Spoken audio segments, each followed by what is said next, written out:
Welcome back. Doing a quick check-in from the pond. Our duckies are happily swimming. They're at both ends of the pond. We kind of have two groups of duckies. The pond, which was full not more than like a week and a half ago, has really started to evaporate out already. Despite the fact that we've gotten a few quick rain showers in the last couple of days, it's been kind of dry.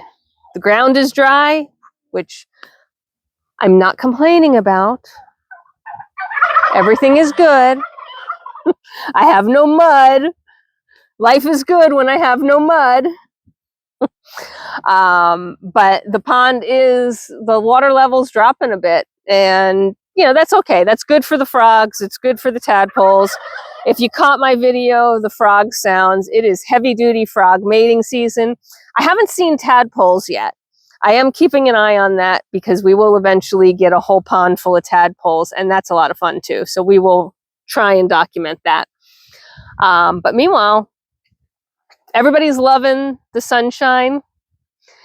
And if you're new here, I'm Pam. This is Racing for Home Farm, where the animals rule the schedule, and I just barely try and keep up.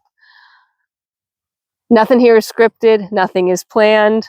We sort of just document what's happening as it's happening. I don't edit anything, so what you see is what's happening without any cuts, any takes, anything.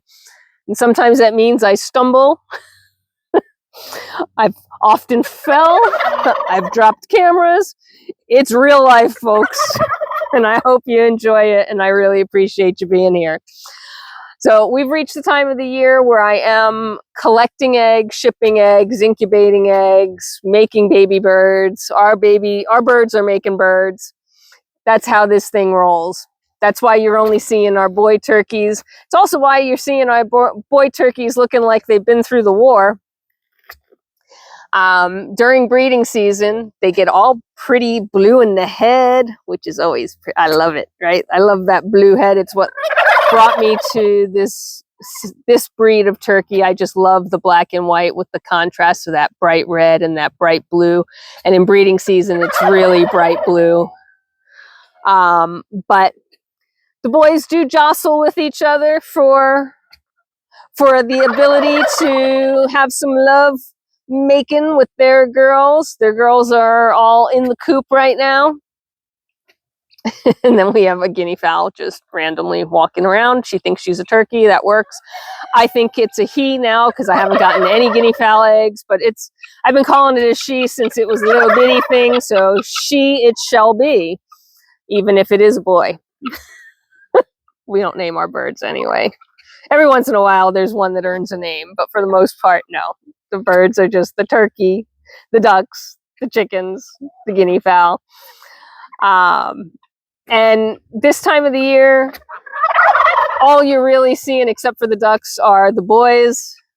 The boy geese are out. The girl geese are all sitting on their nests. The girl turkeys are all in the coop. Our roosters are out and about. The hens, our chicken hens, are somewhere in the coop laying eggs for me. And I'm doing a quick walk around the pond. I do this 2 or 3 times a day now for multiple reasons. First reason is, of course, I'm looking for eggs that can be randomly dropped anywhere at any given time. So I'm always checking the brush that we leave out. I do check the edges of the pond because the ducks are famous for laying an egg on the edge of the pond and then walking away from it. And then another animal comes along, another bird. And well, look, there one is, and pushes it into the pond. So I'm not sure I'm going to be able to get this one on camera. The angle, let me see, between my shadow and the sun, I'm not sure I'm getting this, but there is an egg in the pond. It was not dropped into the pond. Again, I'm not sure you can see this, to be perfectly honest with you. I might be just showing you moving water, and I don't want to continue to do that for no reason. I can see that there's an egg in the pond. It was probably dropped here in this grass, and then someone came on by and pretty much kicked it into the pond. And it's in the deep end. and it's too deep down for me to just reach my arm down and grab it. I wish I could, because that would be ideal. So I will be trying to find a stick or something that'll allow me to get that out. It's not a big deal. What'll happen is it'll just, nature will take its course. It'll just break down and it'll actually feed all the frogs and the froglets that are hatched. So again, it's not a terrible waste, other than, I would certainly like to have collected it and turned it into either a hatching egg or an egg that gets shipped to somebody who wants to hatch baby birds. But it's a duck egg and we get plenty of those, so not the worst thing in the world. I will try and get it out though.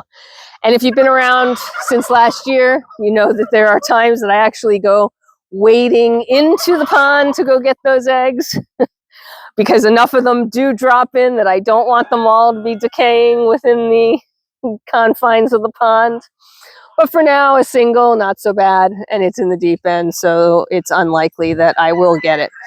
The shallow end is just that, shallow at this point, but I don't see any eggs in it, so that's a good thing. And I haven't found any eggs hiding anywhere else in the area. They do tend to drop them around the base of these trees sometimes. They tend to drop them in the corners where the leaves pile up. I don't see any of that. So looks like all is well. I've collected from the coop. And believe it or not, even though it's already like 5 p.m. On the East Coast, I'll have to look and collect again at around 8 p.m. when we put the birds to bed. And then I'll collect again at around 6 a.m. when we let the birds out in the morning.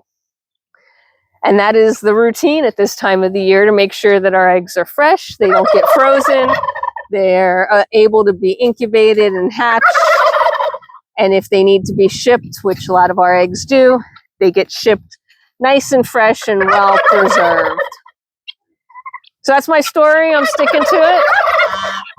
I hope you enjoyed our little chat and stroll around the pond. I know most of you are waiting on a Hugo update. I don't have one as of yet, but I'm also, I am taking 1 or 2 videos a day, so it hasn't been that long, even though you may feel it's been that long. It hasn't been that long since I have put Hugo in the hospital with pneumonia or suspected pneumonia. I promise you, as soon as I have word, you'll get word, even if it's just a post to let you know I've got word, and then we'll do a video talk about it. But in the meantime, everything's okay. It's a beautiful day. We're enjoying the farm that we have and waiting for him to come home. Until next time, I've got work to do. Bye for now.